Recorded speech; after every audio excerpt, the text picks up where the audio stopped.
Hello, Radhe Radhe, Ram Ram सभी के लिए गुड इवनिंग। देखिए, आपने जो री एग्ज़ाम आपके चल रहे हैं बीएड सेकंड ईयर वालों के, तो आपके री एग्ज़ाम तो पूरे हो ही चुके हैं ना। री एग्ज़ाम आपके पूरे हो चुके हैं और आपने पेपर 201 से लेकर 204 तक के आपने सारे पेपर का एनालिसिस कर लिया होगा। ठीक है, हमने चारों वीडियो डाल दी हैं। पेपर 201, 202, 203, 204 चारों का सॉल्यूशन डाल दिया है। 95% कम से कम 95% एक्यूरेसी आपको मिलेगी ही मिलेगी उसमें। ठीक है, और अब एक लास्ट पेपर रह गया 205। कौन सा? 205 रह गया है। तो अभी हम उसे देख लेते हैं फटाफट से। तो आप लोग जल्दी अपना पेपर निकाल लीजिए। जिनका री एग्ज़ाम हुआ है बीएड सेकेंड ईयर वालों को, जिनका री एग्ज़ाम हुआ है पेपर 205 यानी कि एनवायरनमेंट वाला, ठीक है, निकाल लीजिए। ओके, और अपना आंसर करना शुरू कर दीजिए। ठीक है, आंसर सही मिलेंगे, परेशान मत होइएगा। ठीक है, देखिए, और हम बिना टाइम वेस्ट किए जल्दी से जल्दी इन आंसर्स को करते हैं। ठीक है, बिल्कुल टाइम वेस्ट नहीं करना है। और पेपर बड़ा ही मज़ेदार आया है। कोई क्वेश्चन तो कई बार रिपीट हुआ है इसमें। ठीक है, तो देखना, बड़ा मज़ा आएगा इसको आंसरिंग करने में।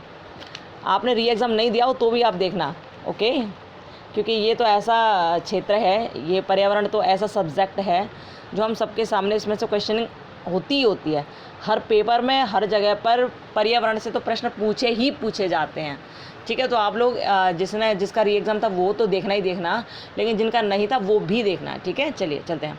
कौन सा है पेपर? आपने देख ही लिया, बीएड सेकेंड ईयर का री एग्ज़ाम चल रहे थे, री एग्ज़ाम का पेपर है ये। ठीक है, और कौन सा? Paper 205 environmental education. ठीक है, पर्यावरण शिक्षा है ये। कौन सी सीरीज है? सी सीरीज है ये, देख रहे हो, सी सीरीज। हम लोग स्टार्ट करते हैं बिना देरी किया, फटाफट से अपना आंसर करते चले जाना। ठीक है, चलिए, और टाइम नहीं लगाएंगे, केवल आंसर बताएंगे। पहले प्रश्न का उत्तर देखिए। उत्तराखंड के पर्यावरणविद जिन्हें 2008 में पद्म विभूषण मिला था, तो सुंदरलाल बहुगुणा हैं जिन्हें 2009 में मिला था। इनके अलावा इनमें से और किसी को नहीं मिला उस टाइम। और सब पहले के या बाद के हैं। ठीक है, तो आंसर होगा सुंदरलाल बहुगुणा। ठीक है, 2008 में बोला गया, 2009 में मिला इन्हें, तो सुंदरलाल बहुगुणा इसका आंसर है। बी आंसर इसका लगा लीजिए। सेकंड देखिए, पृथ्वी पर ऊर्जा का प्रमुख स्रोत कौन सा है? तो सन के द्वारा ऊर्जा आती है। अच्छा, अब देखना, इसमें ना क्वेश्चन रिपीट हुए हैं एक ही पेपर में। अब क्या कहूँ आपसे, इतना इजी पेपर है ये कि शायद ही कभी इतना इजी आए। बहुत बच्चे सोच रहे थे मैम री एग्ज़ाम होगा तो पता नहीं कैसा होगा, कहीं ऐसा ना हो नंबर कम आए, हम परेशान हो रहे हैं। मतलब बहुत बच्चे टेंशन में थे। हमने आपसे पहले भी कहा था कि जो री एग्ज़ाम होगा ना आपका, वो सरल होगा, क्योंकि यूनिवर्सिटी जानती है और एजेंसी वाले लोग जानते हैं कि बच्चा मेन एग्ज़ाम को क्लियर नहीं कर पाया है। इसका मतलब ये है कि उसे उस एग्ज़ाम से थोड़े सरल एग्ज़ाम की आवश्यकता है। ठीक है, इस वजह से वो लोग री एग्ज़ाम का जो पेपर होता है ना, उसे थोड़ा हल्का बनाते हैं। ठीक है, तो पेपर बहुत ईजी है, बिल्कुल परेशान नहीं होना है आपको। ठीक है, और कई क्वेश्चन कई बार रिपीट हुए हैं इसमें। ओके, चलिए, आप टाइम नहीं वेस्ट करते हैं, टाइम यूँ ही वेस्ट हो जाता है, तो हम लोग लगाते हैं। ठीक है, पहले का उत्तर बी होगा, सुंदरलाल बहुगुणा। दूसरे का, पृथ्वी पर ऊर्जा का प्रमुख स्रोत क्या है? सूर्य है। ठीक है, तीसरा देखिए, निम्नलिखित में से सबसे शुद्ध जल, तो शुद्ध जल भी वर्षा का जल माना जाता है। ठीक है, बी लगाइए इसका आंसर। ठीक है, चलिए बढ़ते हैं आगे। चौथा देखिए, तेल प्रदूषण से समुद्र में सबसे ज़्यादा प्रभावित कौन होता है? तो मछलियाँ प्रभावित होती हैं। ठीक है, पाँचवा देखिए, प्रशीतक और वातानुकूल यानी फ्रीज और एसी में किसका प्रयोग किया जाता है? मतलब कौन सी गैस होती है? तो CFC होती है, क्लोरोफ्लोरोकार्बन। ठीक है, इसका आंसर सी लगाइए, CFC। ओके, चलिए। अच्छा, किसी भी क्वेश्चन के आंसर में आपको कोई भी दिक्कत हो, लग रहा हो कि इसका आंसर हमें ये नहीं लग रहा है, तो तुरंत आप कमेंट बॉक्स में कमेंट कर देना। ठीक है, वैसे आपको आंसर सब सही मिलेंगे, परेशान मत होना। लेकिन फिर भी आपको लगता है कि ये गलत है तो आप कमेंट बॉक्स में कमेंट कर देना। ठीक है, ये पेपर इंग्लिश हिंदी दोनों में जो भेजते हैं वो बहुत अच्छा रहता है, क्योंकि हिंदी में ना समझ आए तो इंग्लिश में देख लो, इंग्लिश में ना समझ आए तो हिंदी में देख लो। ठीक है, आंसरिंग आपको सही मिलेगी, परेशान मत होना, बस इतना ध्यान रखिए। छठवां प्रश्न देखिए, जनसंख्या के तीव्र एवं अनियंत्रित वृद्धि को कहते हैं, तो भैया जनसंख्या विस्फोट होता है ये। ठीक है, जिस बच्चे का ये पेपर है उन्होंने ये समझिए कि बहुत हद तक सही लगाए। एक दो क्वेश्चन ही उनके शायद ही गलत हों, दो चार क्वेश्चन ही गलत होंगे, इसमें आंसर गलत होंगे, बाकी सब सही लगाया है। मतलब काफ़ी अच्छा आंसरिंग की है जिस बच्चे का भी ये पेपर है उसने। ठीक है, खैर आप सब ने अच्छा किया होगा, अच्छी बात है, नंबर भी अच्छे आएंगे, टेंशन ना लो। ठीक है, छठवें का आंसर सी लगाइए, जनसंख्या विस्फोट। सातवां देखिए, IPCC का संबंध है, तो IPCC का संबंध क्या है? क्लाइमेट चेंज से है। ठीक है, क्लाइमेट एक्शन से है, तो आप लगाइए जलवायु नियंत्रण से, सी आंसर इसका। अब देखिए आठवां प्रश्न, पर्यावरण प्रबंधन के मार्ग में बाधक है, तो ये सभी बाधक हैं। औद्योगिकरण, नगरीकरण और जनसंख्या वृद्धि सब बाधक है, उपरोक्त सभी लगाइए। ठीक है, चलिए 9वां प्रश्न देखते हैं, 9वां और 10वां। CNG का पूर्ण रूप क्या है? तो आप जानते हो सभी, कंप्रेस्ड नेचुरल गैस है। ठीक है, कंप्रेस्ड नेचुरल गैस। ठीक है, और 10वां देखिए, क्लोरोफ्लोरोकार्बन प्रयुक्त तो होते हैं, तो अब आपको पता ही है परफ्यूम में भी डलता है, रेफ्रिजरेटर में और वातानुकूलित में। ठीक है, तो डी लगाइए इसका आंसर, उपरोक्त सभी। ठीक है, चलिए 10 हो चुके हैं क्वेश्चन, और आप आंसर करते जाइए फटाफट फटाफट से। ठीक है, टाइम वेस्ट किए बिना ही। ओके, 11वां देखिए, इनमें से कौन सा पदार्थ जैव विघटीय नहीं है? ठीक है, जो डीकम्पोज नहीं हो पाता वो क्या है? वो तो भैया प्लास्टिक की पन्नी वगैरह है ना, तो पॉलीथीन लिखिए इसको। ठीक है, 12वां देखिए, भारत में निम्न में से कौन सा यौगिक प्रतिबंधित है? तो DCMU। ये जो DCMU है ना, ये क्या करता है? ये प्रकाश संश्लेषण को रोकता है। जो पौधे प्रकाश संश्लेषण का काम करते हैं ना, ये सभी प्लांट प्रकाश संश्लेषण की क्रिया करते हैं, उसके द्वारा ही तो भोजन बनाते हैं, तभी तो पत्तियां हरी होती हैं और ये सब कुछ होता है ना। तो जब प्रकाश संश्लेषण के द्वारा ये पौधे भोजन बनाते हैं ना, तो उस क्रिया को रोकता है ये DCMU। ठीक है, और पौधों की जो वृद्धि होती है उसको भी रोक लेता है, इसलिए इसको बैन किया गया है। ठीक है, तो इसका आंसर होगा DCMU 1A लिखिए। ठीक है, चलिए आगे बढ़ते हैं। 13वां देखिए, पर्यावरण दिवस कब मनाया जाता है? आप सभी जानते होंगे पर्यावरण दिवस 5 जून को मनाया जाता है। 14वां देखिए, कोयले के पूर्ण दहन से कौन सी गैस निकलती है? तो कार्बन मोनोऑक्साइड यानी कि CO। कार्बन डाइऑक्साइड और कार्बन मोनोऑक्साइड में क्या अंतर है? जब आप कोयला जलाते हो तो सबसे पहले काला काला धुआं निकलता है, काली काली गैस निकलती है, उसे कहता है कार्बन डाइऑक्साइड।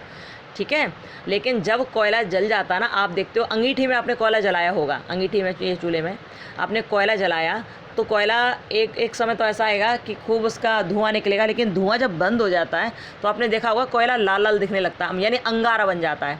तो जो लाल लाल सी गैस होती है ना, वो से कहते हैं कार्बन मोनोऑक्साइड। वो होती है दम घोंटू गैस, मतलब दम घुट जाती है उसमें। यदि अंगीठी को या कोयले रखे हुए किसी भी बर्तन को आप अपने कमरे में रख लो और कमरे का दरवाज़ा लगा लो, तो ऐसी स्थिति आ जाती है कि सांस खत्म हो जाती है, क्योंकि ऑक्सीजन नहीं मिल पाती है। कार्बन मोनोऑक्साइड ऑक्सीजन को खत्म कर देती है वहाँ से, इससे एकदम घुटने लगता है। तो कोयले के पूर्ण दहन से जो गैस बनती है वो होती है कार्बन मोनोऑक्साइड यानी कि CO। ठीक है, चलिए इसलिए ध्यान रखना, कोई भी अब तो गर्मी आ गई, लेकिन सर्दियों के मौसम में कोई भी अपने कमरे में अंगीठी जलाकर न सोए, और बंद ऐसा ना कर अंगीठी जला ली और दरवाज़ा बंद कर दिया, क्योंकि ऐसे बहुत परिवार ऊपर पधार गए हैं। ठीक है, 14वें का आंसर क्या होगा? 5, ये होगा कार्बन मोनोऑक्साइड। ठीक है, चलिए 15 देखिए, CFC का अर्थ है क्लोरोफ्लोरोकार्बन। इसका आंसर क्या है? क्लोरोफ्लोरोकार्बन। ठीक है, चलिए आगे देखते हैं। 15 क्वेश्चन हो चुके हैं, 16वां देखते हैं। इनमें से कौन सा पदार्थ ऊर्जा का स्थायी स्रोत है? ऊर्जा का स्थायी स्रोत क्या है? वाटर, जल।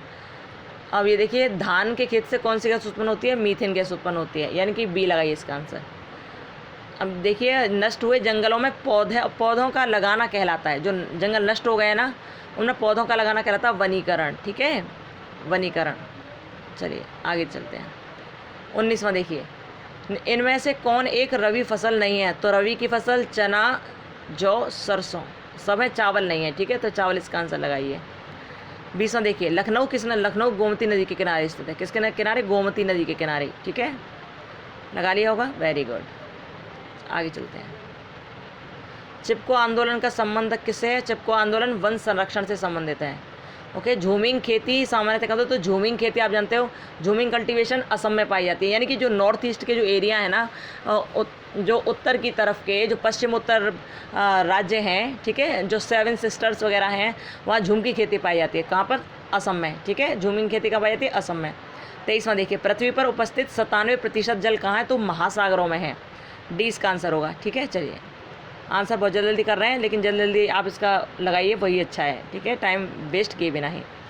अब देखिए 24वां देखिए, शुद्ध जल का pH मान होता है 7। ठीक है, 7 होता है। प्रत्येक जीव किसे प्रभावित करता है? वह उससे प्रभावित होता है, तो पर्यावरण से प्रभावित होता है और पर्यावरण को प्रभावित करता है। ठीक है, इसका आंसर होगा C। चलिए आगे बढ़ते हैं। अब 26वें प्रश्न पर हम आ गए हैं। हिरोशिमा प्रसिद्ध है, आपको पता है नागासाकी हिरोशिमा में बम गिराए गए थे, आपको पता है ना, 6 अगस्त और 9 अगस्त 1945 को गिराए गए थे ना, तो परमाणु बम के लिए प्रसिद्ध है ये। ठीक है, 27 में देखिए, तेल प्रदूषण से समुद्र में सबसे ज़्यादा कौन प्रभावित होता है? देखो अभी ये प्रश्न आप करके गए हो ना, आपने पीछे ये प्रश्न का उत्तर दिया था, कौन होता है? मछली प्रभावित होती है। ठीक है, पीछे आपने इसी प्रश्न का उत्तर दिया था। अब रिपीट होंगे प्रश्न इसमें, आश्चर्य देखिए कैसे बनाइए पेपर, बड़ा मज़ेदार है, रिपीट हो रहे हैं प्रश्न इसमें बार बार। बनाने वाला भूल गया है शायद ना, कि मैंने ये वाले प्रश्न पहले दे दिए। चलो खैर कोई नहीं, अच्छी बात है। 28 में देखिए, रेडियोधर्मी प्रदूषण होता है, किससे होता है रेडियोधर्मी प्रदूषण? तो जहाँ भी परमाणु परीक्षण की बात आ जाए, नाभिक के रिएक्टर की बात आ जाए, कुछ भी बात आ जाए, तो वहीं से रेडियोधर्मी प्रदूषण होता है। ठीक है, किससे होता है? परमाणु परीक्षण से। तो सी लगाइए इसका आंसर। क्या लगाओगे? सी लगाओगे। ठीक है, चलिए 29वां देखिए, प्राथमिक उपभोक्ता हैं, तो प्राथमिक उपभोक्ता शाकाहारी होते हैं। ठीक है, अच्छा अब एक बात और बताऊं तुम्हें, जो हरे पौधे होते हैं ना, वो उत्पादक होते हैं, वो उत्पाद करते हैं, क्या? भोजन को बनाते हैं वो। ठीक है, इसलिए ये उपभोक्ता नहीं कहलाएंगे। जो प्राथमिक उपभोक्ता है वो शाकाहारी कहलाएंगे, द्वितीय उपभोक्ता मांसाहारी कहलाते। ठीक है, इसका आंसर क्या होगा? ए होगा। ए बोले तो शाकाहारी। क्या? शाकाहारी। अब 30वां देखिए, गोबर गैस में मुख्य रूप से पाई जाती है, तो गोबर गैस में मीथेन गैस पाई जाती है मुख्य रूप से। क्या? मीथेन। मीथेन गैस है। डी लिखा है ना इसका आंसर? डी है। ओके, चलो 31वां देखिए, सौर ऊर्जा की सबसे महत्वपूर्ण भूमिका है, तो सौर ऊर्जा की जो सबसे ज़्यादा महत्वपूर्ण भूमिका होती है ना, वो किस में होती है? वो होती है वाटर साइकिल में, यानी जलीय चक्र में। तो इसका आंसर बी लगाइए, जलीय चक्र। इकोलॉजी शब्द का सर्वप्रथम प्रयोग किसने किया था? हैकल के द्वारा किया गया है। ठीक है, ए लगा लीजिए इसका आंसर। 33वां देखिए, वह स्थान जहाँ जीव अथवा जीवों का समुदाय निवास करते हैं, तो वो निवास से कहलाता है। ठीक है, हैबिटेट बोलते हैं इसे, हैबिटेट लगा लीजिए इसका आंसर। ठीक है, आगे बढ़ते हैं। 34वां देखिए, निम्न में से कौन पादपों का मैक्रो पोषक नहीं है? मैक्रो पोषक नहीं है, तो मैक्रो पोषक लोहा नहीं है, लोहा मैक्रो नहीं माइक्रो है। क्या है? माइक्रो। मैक्रो और माइक्रो में अंतर है। मैक्रो होता है बड़ा और माइक्रो का अर्थ होता है छोटा। ठीक है, तो लोहा जो है ना, आयरन जो है ना, वो मैक्रो पोषक नहीं है, माइक्रो है, माइक्रो है। ठीक है, तो इसका आंसर होगा सी, यानी कि लोहा। ओके, क्या होगा? लोहा। अभी देखिए 35वां, भोजन निर्माण के लिए उत्पादक मूल रूप से प्रयोग करते हैं, भोजन निर्माण के लिए कार्बन डाइऑक्साइड का प्रयोग करते हैं मुख्य रूप से। ठीक है, आपको पता है पौधे क्या करते हैं? सूर्य प्रकाश में संश्लेषण करते हैं, सूर्य प्रकाश की उपस्थिति में, है ना, आप जानते हो ना। वो वायु से यानी कि एयर से कार्बन डाइऑक्साइड लेते हैं और ज़मीन से क्या लेते हैं? ऑक्सीजन लेते हैं। ठीक है, ज़मीन से ऑक्सीजन लेंगे और क्या करेंगे? ये कार्बन डाइऑक्साइड लेंगे। ठीक है, उसके बाद क्या करते हैं? ये बनाते हैं, आपको पता है ये भोजन बनाते हैं और ऑक्सीजन फिर रिलीज़ करते हैं। ठीक है, ओके, तो आप ध्यान रखिएगा कि क्या करते हैं? भोजन निर्माण के लिए उत्पादक मूल रूप से क्या प्रयोग, किसका प्रयोग करते हैं? कार्बन डाइऑक्साइड का। ठीक है, चलो आगे देखते हैं। 36वां प्रश्न, मानव जनसंख्या वृद्धि दर सर्वाधिक पाई जाती है, तो भैया इंडिया में है ये, लगभग 35 करोड़। ठीक है, 35 करोड़। ध्वनि प्रदूषण को मापने के लिए डेसिबल है, सब जानते होंगे, है ना। भोपाल गैस त्रासदी किसकी वजह से है? भोपाल गैस त्रासदी हुई ना, आपको पता है 84 में हुई थी, 84 में हुई, 1984 में। और किसकी वजह से हुई? मिथाइल आइसोसाइनाइड की वजह से। ठीक है, किसकी वजह से? मिथाइल आइसोसाइनाइड की वजह से 84 में हुई थी। चलो आगे देखते हैं। 39वां देखिए, 16 सितंबर मनाया जाता है, सबको पता है, ओजोन दिवस है। सी इसका आंसर होगा। चिपको आंदोलन की शुरुआत हुई थी टिहरी गढ़वाल में, यानी कि उत्तराखंड, टिहरी गढ़वाल में हुई थी। ठीक है, उत्तराखंड में लगाइए इसका डी। 41वां देखिए, जिम कॉर्बेट नेशनल पार्क कहाँ है? तो उत्तराखंड में है। सबसे छोटा इकोसिस्टम क्या है? तो देखो तालाब भी सही है, लेकिन तालाब की एक बूंद भी हो ना, वो भी इकोसिस्टम कहलाती है, तो बारिश की बूंद भी एक इकोसिस्टम है। ठीक है, अब देखिए, जल द्वारा उत्पन्न रोग कौन सा है? तो जल से पीलिया यानी कि हेपेटाइटिस हो जाता है। हेपेटाइटिस ए जल द्वारा उत्पन्न रोग है, जिसे पीलिया भी कह सकते हैं। ठीक है, पीलिया होता ही है, पीलिया जब ज़्यादा बढ़ जाता है तो हेपेटाइटिस बी हो जाता है। ठीक है, इसका आंसर क्या होगा? जल द्वारा, इसका आंसर होगा पीलिया। ठीक है, चलिए आगे देखिए। पश्चिम बंगाल की समस्या है, तो जो आर्सेनिक से जल में प्रदूषण होता है ना, वो पश्चिम बंगाल की बहुत बड़ी और विकट समस्या है। ठीक है, स्मोक किससे बनता है? स्मोक बनता है धुएँ और कोहरे से। ठीक है, स्मोक प्लस फॉग, तभी तो बनाता है स्मॉग। ठीक है, तभी तो स्मोक बन जाता है, स्मोक और फॉग मिलकर। ओके, आंसर आपने लगा लिया होगा। चलो आगे बढ़ते हैं। ठीक है, बिना टाइम वेस्ट करे हम लोग आंसरिंग कर रहे हैं, क्योंकि आप में से आधे लोग तो झवाई ले रहे होंगे। ठीक है चलो 46वां देखिए, जल प्रदूषण होता है, जल प्रदूषण किससे होता है? तो भैया इनमें जो ऊपर वाले तीनों ऑप्शन सही हैं। ठीक है, आंसर डी लगाइए इसका आंसर डी लगाइए। 47वां देखिए, निम्न में कौन सा पारंपरिक ऊर्जा का स्रोत नहीं है? तो भैया पेट्रोलियम नहीं है। ठीक है, अब सरदार सरोवर नदी क्या लिखा है? सरदार सरोवर किस नदी की परियोजना है? यानी कि सरदार सरोवर बांध किस नदी पर बना है? तो भैया नर्मदा नदी पर बनाई है, केवड़िया में ना, आपको पता ही होगा, गुजरात में, केवड़िया में, ठीक है, नर्मदा नदी पर। चलो 49वां देखिए, निम्न में से कौन एक पेट्रो फसल है? आप जानते हो पेट्रोल का पौधा, डीजल का पौधा बोलते थे जिसे, जेट्रोफा, ठीक है। और 50वां देखिए, औपचारिक पर्यावरण शिक्षा में शामिल है, तो जागरूकता, संरक्षण, टिकाऊ विकास, तीनों ही तो उपरोक्त सभी। ओके चलिए, आधा पेपर हम लोग सॉल्व कर चुके हैं बहुत जल्दी स्पीड में। ऐसा लग रहा है जैसे छक्के चौके लग रहे हो ना चलो कोई नहीं, आप लोग बस आंसर करते जाओ, वो ज़्यादा ज़रूरी है, ठीक है। चलिए, विदेशी घास पात जिसने भारत में समस्या उत्पन्न की है, तो उसका नाम है मेज़, यानी कि मक्का ही है, टेंशन मत लेना, ठीक है। आगे देखिए 52 में, सुंदर वन है, तो सुंदर वन कहाँ है? पश्चिम बंगाल में, आप जानते ही होंगे। फ्लोराइड प्रदूषण मुख्यतः प्रभावित करता है, फ्लोराइड से दांत खराब होते हैं, ठीक है। फ्लोराइड से क्या खराब होता है? दांत खराब होते हैं। ओके आगे देखते हैं, ये देखना क्वेश्चन रिपीट होंगे, ये देखना। 54वां देखिए, निम्न में कौन सा एक ठंडा रेगिस्तान है? कूलेस्ट डिजर्ट इन इंडिया या इन वर्ल्ड, तो लद्दाख है, ठीक है। क्या है? लद्दाख, ठीक है। 55वां देखिए, किस स्थान पर सर्वाधिक वर्षा होती है? तो मोनिसराम में होती है, यानी चेरापूंजी में, ठीक है। चेरापूंजी थोड़ा पहले पड़ जाता है, मोनिसराम थोड़ा बाद में है, तो उसमें ज़्यादा होती है, ठीक है। तो चेरापूंजी यहाँ पर है, इसलिए हम यह लगाएंगे। ये मोनिसराम होता तो हम वो लगाते हैं, ठीक है। ओके, अब ये मानसी कौन सी जगह लगा दी है नहीं पता है, मानसी ये कौन सी जगह है ये नहीं पता है, ठीक है। यदि मोनिसराम को ही मानसी बोलते हैं, मानसराम को ही मानसी बोलते हैं, तो फिर ये होना चाहिए, ठीक है। वैसे चेरापूंजी यहाँ पर इसके हिसाब से तो ये सही है, लेकिन मानसी क्या है, ये कुछ और है या नहीं पता नहीं, ठीक है। तो चेरापूंजी इसलिए यहाँ पर लगाया जा रहा है। यदि ये मानसी मोनिसराम है तो फिर ये होगी, ठीक है, ध्यान रखना। इसके अनुसार तो आंसर चेरापूंजी है, लेकिन ये इसी मानसी को यदि मोनिसराम बोला जाता है तो फिर ये सही होगा, ठीक है। फिलहाल आंसर ये लगा लीजिए। ओके चलिए आगे बढ़ते हैं। 56वां देखिए, बायोगैस एक स्रोत है, तो बायोगैस किसका प्रमुख स्रोत है? मीथेन का। निम्न में कौन सा जैवीय खाद्य है? कंपोस्ट। इनमें से कौन कृत्रिम इकोसिस्टम का उदाहरण है? कृत्रिम इकोसिस्टम, कृत्रिम जो आप आर्टिफिशियल इकोसिस्टम बनाते हो, मानवकृत है, जो मानवों द्वारा बना हुआ है। तो जो वाटर पार्क है ना, water park, swimming pool type जो होते हैं, वो वही कृत्रिम इकोसिस्टम है, ठीक है। आर्टिफिशियल मनुष्य ने जो बना दिए हैं, ठीक है। क्या है? Water park. ओके चलिए आगे देखिए, थार मरुस्थल पारिस्थितिक तंत्र का घटक है, तो ऊँट सही है। मरुस्थलीय, अच्छा थार ये रेगिस्तान में खरगोश भी होते हैं, ठीक है। यहाँ खरगोश नहीं दे रखा है, खरगोश भी होता है, खरगोश भी होता है तो फिर यहाँ केवल ऊँट नहीं रह जाता, वो भी आ जाते हैं इसमें, ठीक है। तो फिलहाल यहाँ ऊँट होगा।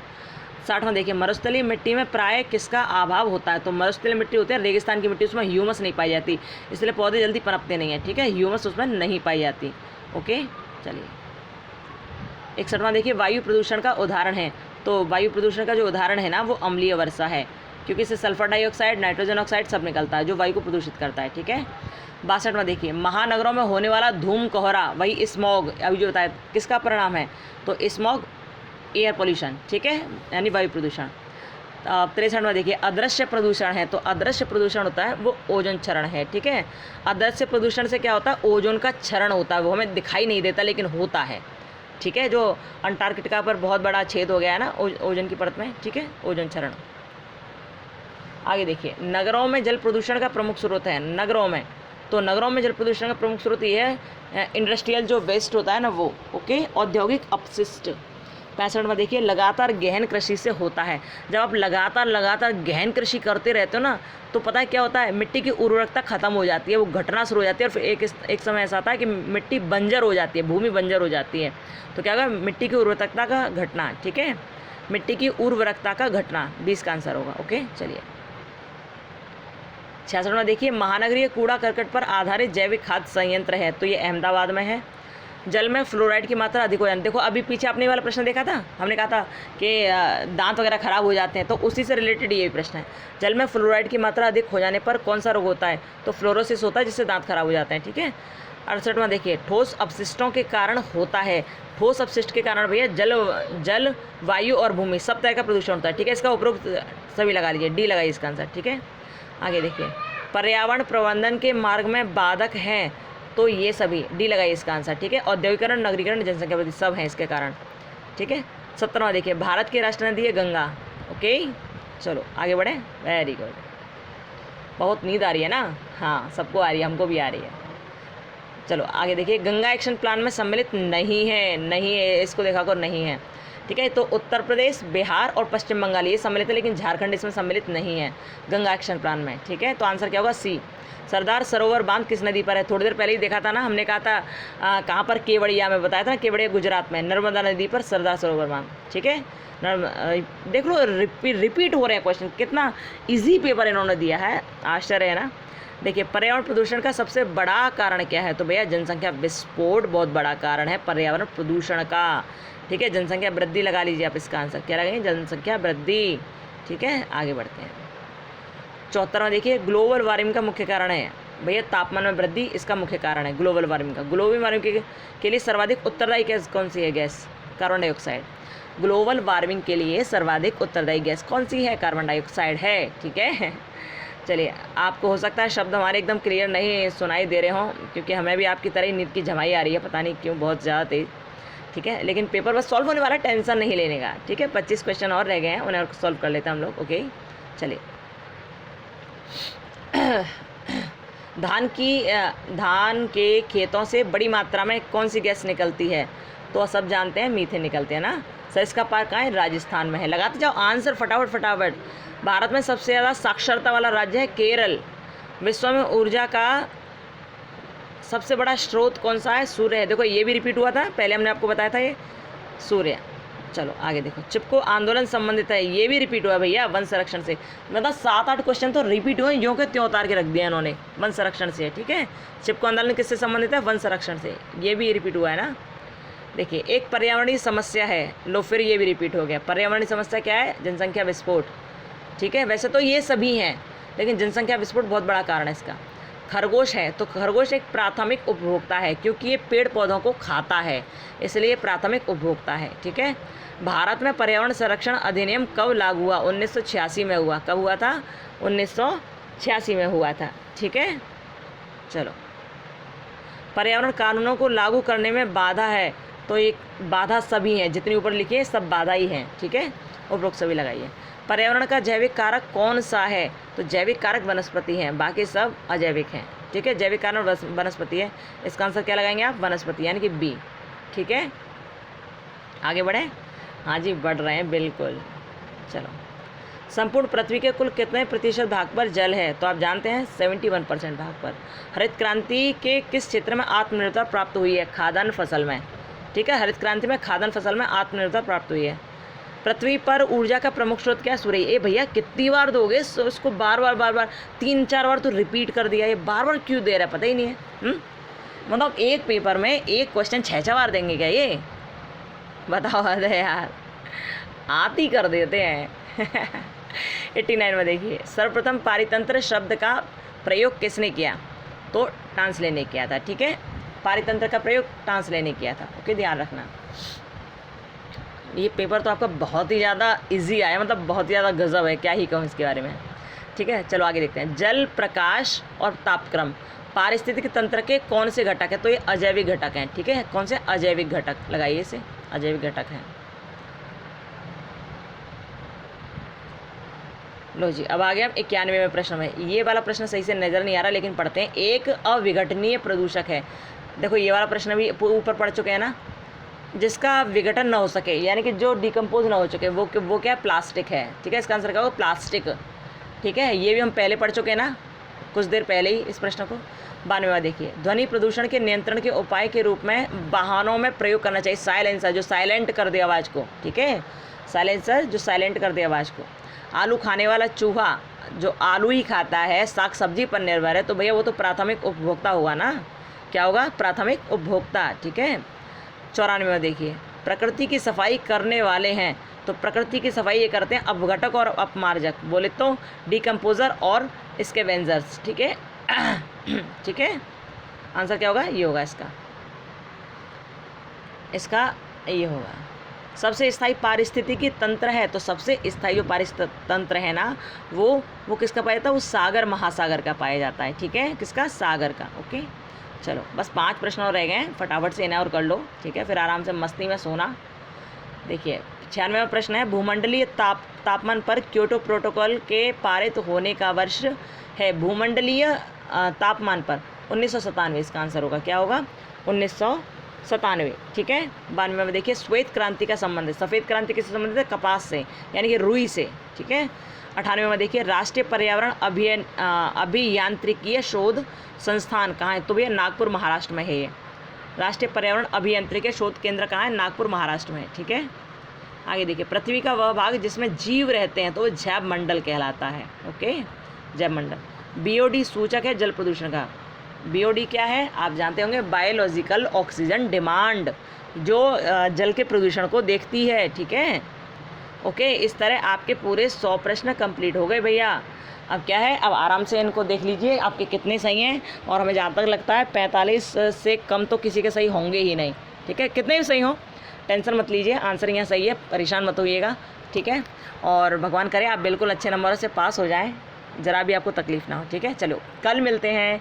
कोई बात हो, किसी प्रश्न में आपको परेशानी हो, किसी प्रश्न में आपको डाउट लगे तो आप कमेंट बॉक्स में कमेंट कर देना। हम लोग कल मिलेंगे, ओके। खुश रहिए, मस्त रहिए और अपना ध्यान रखिए। Bye, Radhe Radhe, Ram Ram, bye bye.